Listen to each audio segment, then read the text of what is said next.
చెప్తా ఆయన 2 రోజుల్లో మీకు తెలుస్తాయి. 2 రోజుల్లో తెలుస్తాయి. అధికార పార్టీ వైపు అడుగులు వేస్తారనేది కూడా ఒక సమాచారం.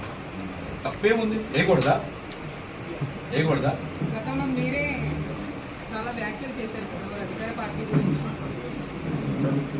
అందరికి చెప్పే సూత్రమేమో రాజకీయాల్లో శాశ్వత వ్యక్తులు శాశ్వత మిత్రులు ఉంటారు.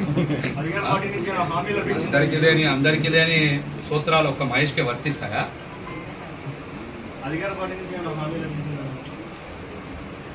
నిస్వార్థంగా నిజాయితీగా జనసేన పార్టీకి పనిచేస్తే మాకేం లభించింది? విజయ్ గారు ఏం లభించింది? కోదిరి మహేష్ చేతితో వేరే జెండాను పట్టుకుంటే చేయడానికి మంది మొన్న మీరు కామెంట్ చేశారు. ఇప్పుడు వేరే జెండా పట్టుకోబోతున్నారా? మంచి ప్రశ్న అడిగారు.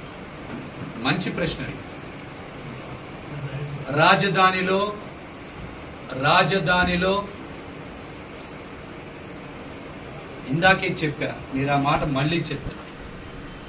జనసేనని రాజధానిలో నేను బతికిచ్చా. పవన్ కళ్యాణ్ గారు నన్ను చంపేశారు.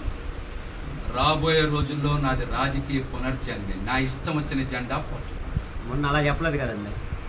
మొన్న వేరే జెండా పట్టుకుంటే కొబ్బరి బండాలు కత్తితో అడిగేమన్నా అదే చెప్పా. ఇప్పుడు రాజకీయాల్లో మమ్మల్ని చంపేసిన తర్వాత పునర్జన్మలో మాకు నచ్చిన పని చేస్తాం.